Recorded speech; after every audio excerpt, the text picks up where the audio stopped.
नमस्कार दोस्तों, अगर आप गधांश को देखकर डर जाते हैं तो डरने की कोई आवश्यकता नहीं है।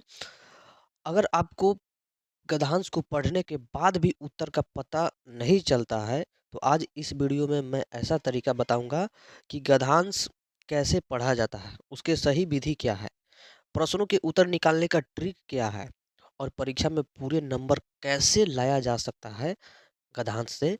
इन बातों को हम आज डिस्कस किए हैं, ठीक है। और एक बात ध्यान रखना, बच्चे गलती क्या करते हैं कि गद्यांश को जल्दी-जल्दी पढ़ लेते हैं। तो गद्यांश अगर आप पढ़ रहे हैं, तो पहले तो आप क्वेश्चन को पढ़ लीजिए। क्वेश्चन को पढ़ लीजिए एक बार, और क्वेश्चन को पढ़ने के बाद दूसरका मर्तबा में आप क्या कीजिए, इस जितने गद्यांश है उसको पढ़िए। और जब पढ़ लिए, ठीक है ना, पढ़ लिए, तब उससे जो है ना आपको पूरा तरह से कॉन्फिडेंस हो जाएगा कि हाँ, इसमें पूछ क्या रहा है, ठीक है ना? तो चलो इसी को हम लोग आज डिस्कस ही करते हैं। तो यह रहा आपका गद्यांश, और इसका जो है ना इतना बड़ा टोटल दिया हुआ है अनुच्छेद। अब इस अनुच्छेद को हम लोग यहाँ पे पहले प्रश्न को पढ़ते हैं। देखो प्रश्न में क्या दिया है, मनुष्य को सामाजिक प्राणी क्यों कहा जाता है, समाज हमें कौन कौन से शिक्षाएं देता है, समाज में शांति और व्यवस्थाएं कब बनी रहती है, समाज के लिए हानिकारक कौन सिद्ध होता है, उपयुक्त गद्यांश, उपयुक्त गद्यांश का उपयुक्त शीर्षक लिखिए। यह अपना से लिखना रहता है। तो ये बातें तो हम लोगों को पता लग गया कि इसमें सामाजिक प्राणी क्यों कहा जा रहा है, ठीक है। समाज हमें कौन सा शिक्षा देता है, दो गो अंडरलाइन कर लिए। समाज में शांति व्यवस्था कब बनी रहती है, तीसरा का अंडरलाइन। समाज के लिए हानिकारक कौन सा सिद्ध होता है, ये हो गया, है ना। तो हम लोग को पता चल गया कि आखिर पूछना क्या चाह रहा है। अब हम लोग डायरेक्ट इसको पढ़ लेते हैं एक बार। मनुष्य सामाजिक प्राणी है, वह अकेला नहीं रह सकता है।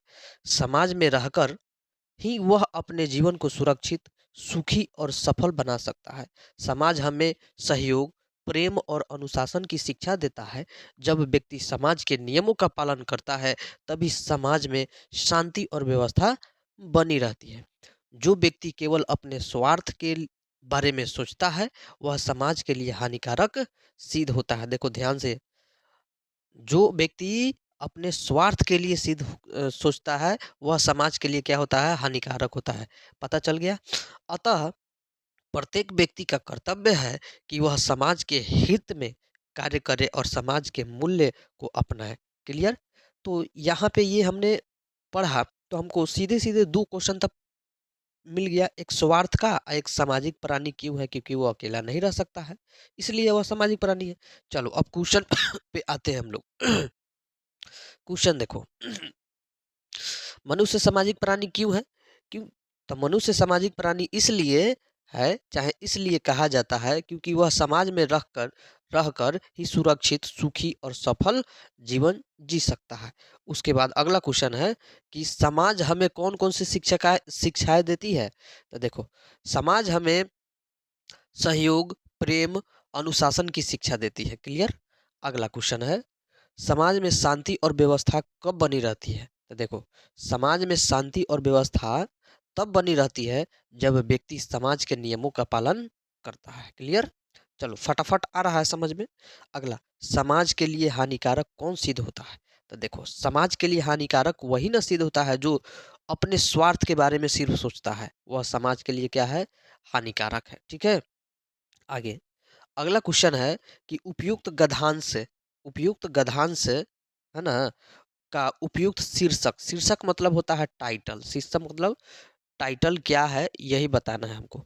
तो इस गद्यांश का टाइटल यही है कि मनुष्य और समाज, मतलब यह मनुष्य के जो समाज है उसी के बारे में यह बताया गया है ना। तो बोलो समझ में आया कि नहीं? इतना बात आपको अगर समझ में आया तो पक्का आपको 20 नंबर से कोई नहीं रोक सकता है। एक गद्यांश लगभग आपको 10 नंबर से देखने को मिलेगा। 2 गद्यांश आपको बनाना रहता है, एक आपको प्रोज़, एक पोएट्री में।